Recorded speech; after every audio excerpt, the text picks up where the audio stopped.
So let's just actually start off by talking about the last time I saw you. We were both at Oh. the pageant. I'm like, Wait, can we not say pageant? Can we call it something else? what should we call it? A friendly meet. Okay, friendly meet I don't where know. there's lots of glitz and glam. How about that? But you're Yeah, actually not sure. my first meetup girl. I've actually had other meetup girls on the show. Yeah. So it's really cool because it's like family, right? It's like distant family Mm. where you don't see each other, you don't talk to each other all the time, but then you kind of see them pop up and you're like, oh, that's amazing that she's gone on to do this and this. So that's why it's like when I was thinking about the last time I saw you, it was like 10 years. It flew by. It really did. It did fly. I have no, like, I literally don't feel like a different person. I should, because a lot's happened, but maybe it's coming back to this space, which I feel like it's been a vortex of time because that's since I last saw you, is exactly the 10 years that my whole journey has kind of been so nuts. And it's strange because you're right. We only spent like 2 days together because I came in late because of my injuries, if you Mm-hmm. remember. What Like was my it? You were back. running and you fell, I think, right? Just out here, it's funny. I was walking the other day going, oh, this is bad trigger. I was running because I used to run a lot and I haven't run since. And there was a chain and I was sprinting and there was a chain blocking a driveway that I was running through and my foot caught on it and I flew, literally flew, and my whole chin split open. Look at the scar on my You hand. still have it. Oh, it was bad. Remember how my hand was bandaged up? Like I I was remember like, your chin I because. couldn't move my hand. When I performed with one hand. Um, Oh, it hurt so much. I have a really funny story from the meetup about why this scar is so bad, actually. But why? so, so do you remember we had like interviews with a radio station and Akon was there? Yes. Right? Right? You're the first person I can tell this story to. You'll appreciate it. So I was just like hanging back because everyone was like, ah, it's Akon. And to be fair, I am like just not a very starstruck person. And I was just like, I'm cool. I'm going to be all up in this. And he walked up to me and was like, how you doing? And I was like, I'm good. And I'm like, don't shake my hand. Don't shake my hand. And he grabbed my hand and he shook it and he tore the stitching apart.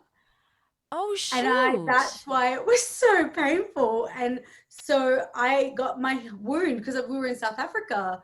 And then I went to India straight after that. My wound healed without any stitching. So Akon did this. It's like my wound of glory.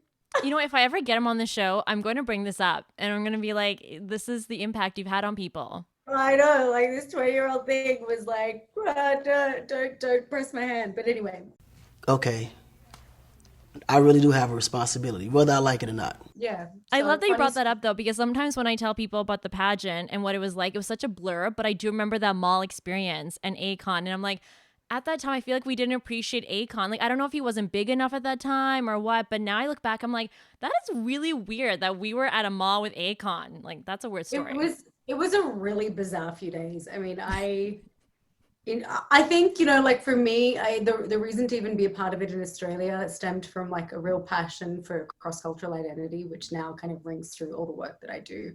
Um, and kind of wanting to talk and influence policy more in Australia because, in Australia, there really hadn't been young female leaders of the Indian community. And I knew with like my background in law and so many things that would just be a feather in my cap that might be of assistance. It was literally like a really nerdy reason to do it.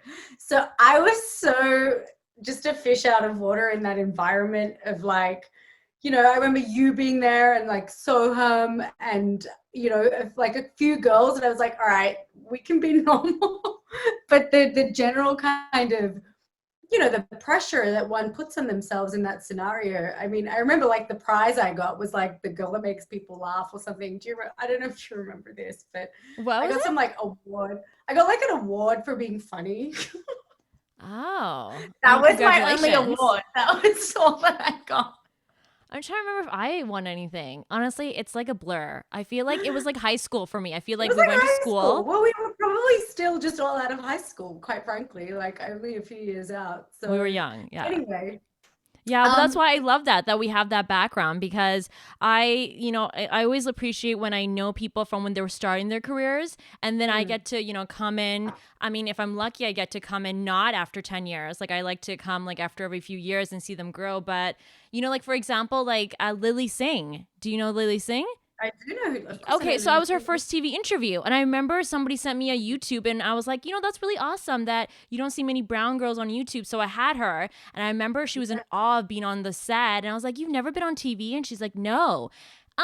10 years Wow. later, or maybe actually less than that, look Yeah, at her she now. went like this. She really, and you know what I love about her is that she actually